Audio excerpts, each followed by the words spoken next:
Hey there, I'm Sarah A. Chrisman, and today I'm going to talk to you about the language of flowers.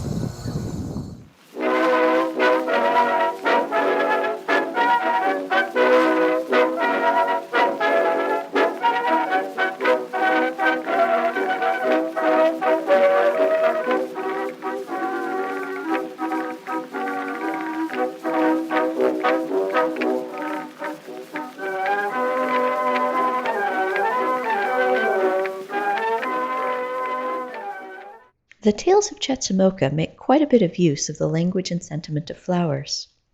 From Kitty's lily of the valley bouquet signifying return to happiness, to Esmeralda's pre-seance sleight of hand with an asphodel meaning remembered beyond the tomb, there's a sort of flower petal trail of floral symbolism throughout the series. Sometimes it's upfront and obvious, like when Jacob first meets Addie and he sends her a bouquet of flowers carefully chosen for their meanings. Or later on in the series, when Ethel wants to see Bumps without her interfering aunt finding out, and she lets him know by slipping him a stalk of sweet peas. At first this only confuses Bumps, but then Jacob explains that in the language of flowers a sweet pea signifies a meeting. Sometimes things are more subtle, like when Ethel climbs down a clematis trellis to evade her tiresome Aunt Agatha.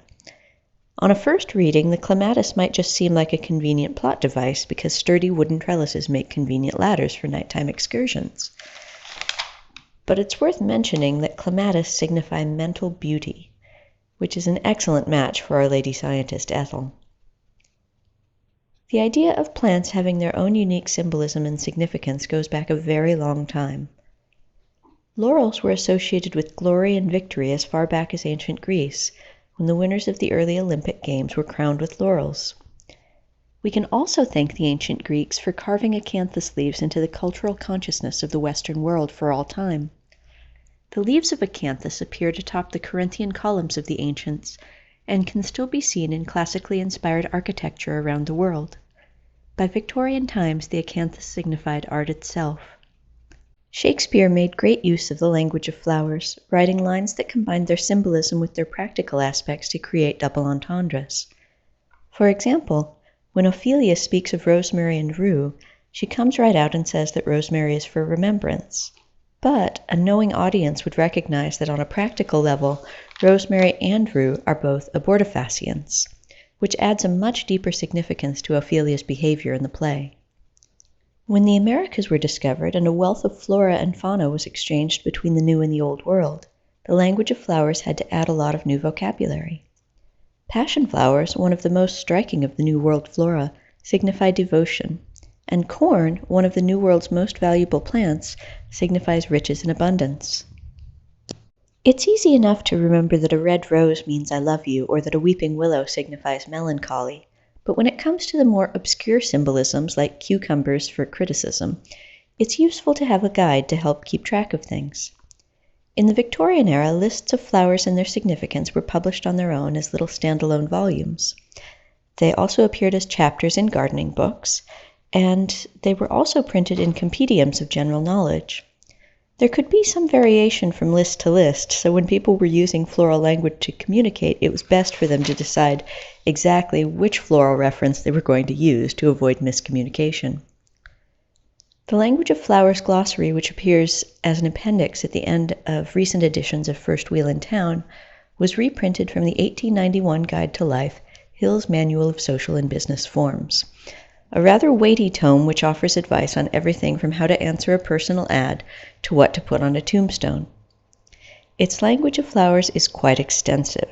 Here are a few choice selections.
Thank you for watching today.